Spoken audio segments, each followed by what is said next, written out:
So if you don't use any of these soft keys, you just push this right here. You can't really see it on here, but just lead 3, AVR, AVL, AVF, the paths, and 1. If you want to go and take a 12 lead, which you obviously went on this, you push the 12 lead button, and you would obviously obviously connect your 12 lead cable and take your 12 lead. But it gives you your readouts right here. To take an actual 12 lead or screenshot, there's the top button right here, the camera button. Press that. This gives you your record, your patient info.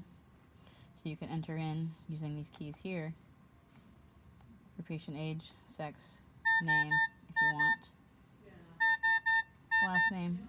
If you need to silence an alarm, right here, the little bell lets you silence the alarm. Patient ID if you have one, if you want to. So actually get into each of these, you then push the little circle, enter key, and you can change the patient's age up and down as you go. And then press the enter key again to get back over onto this side. To get out, little arrow.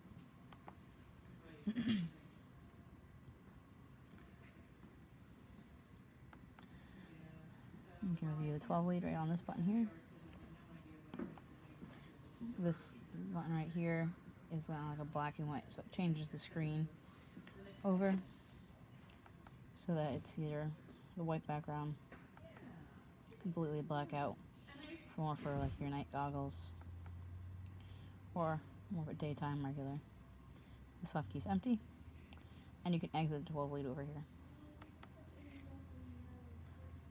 For your end idle CO2, if you connect the end idle CO2, it's not going to give you your screen showing you the capnography waveform unless you actually select CO2. Then it'll switch over so that it displays that as well as your 4 lead instead of your SpO2. It'll push that so it's 3 screens, different images. So you've got your 4 lead up top, end title, as well as your SpO2 down below here. And again, if you're going to monitor end title CO2, you actually have to select that. It doesn't just automatically turn on when you connect it. And then your invasive blood pressure, you can assign your P1, P2, and P3 from here. So you go into that. And you can put your systolic alarm, you can change your alarms, and again, to change anything, you're using these soft arrow keys over here on the side, and the circle is your enter key.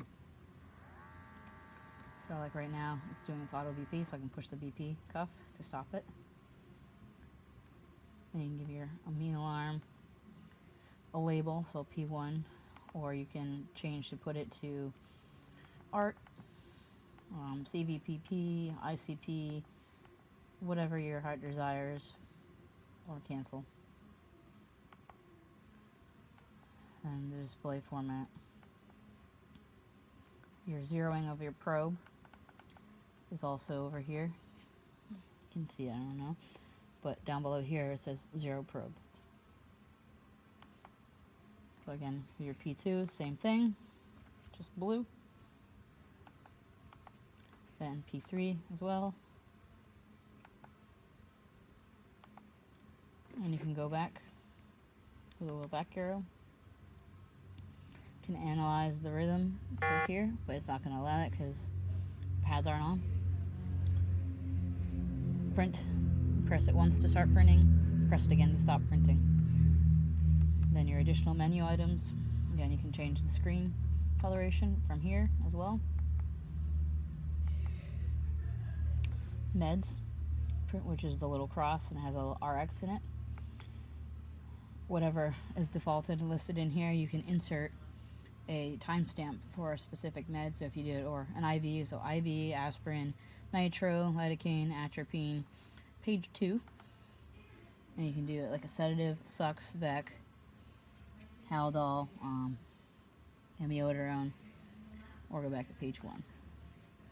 So if you want to indicate, you you can press that you started an IV, and when you do your timestamp, when you do your printout of your summary, it'll show you a timestamp at the time on the monitor that it shows of what time, according to the monitor, that you gave that medication.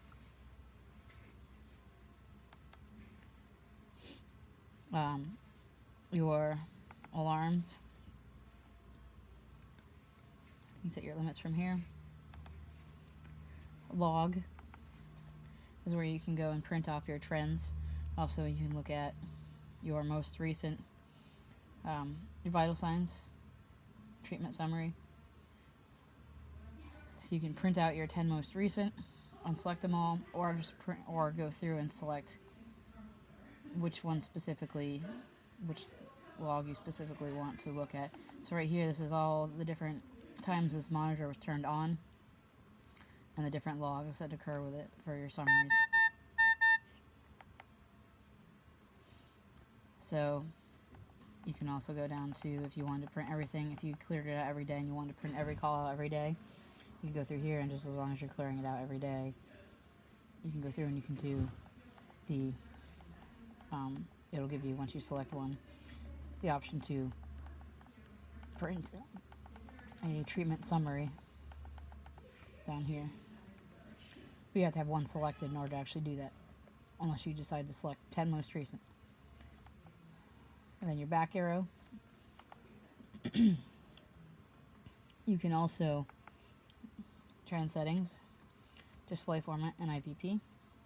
Your interval, that's where you change your 5 minutes, or your 10 minutes, or your 15. Trend alarms off on here.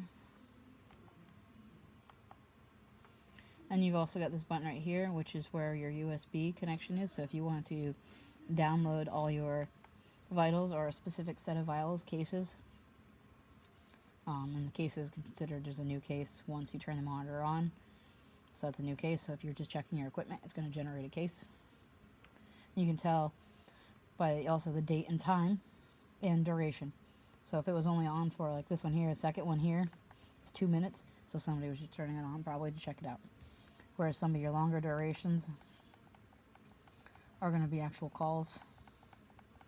So like this one here, it's 31 minutes. So you can try and figure out, if you're unsure exactly what call it was, based on that you can narrow it down by the date and time. And again, you select one, you can transfer it to the USB, like I showed you in the port here, to upload into your computer, your trash can, so you can delete all the memory. You can clear the log. Again, the back button.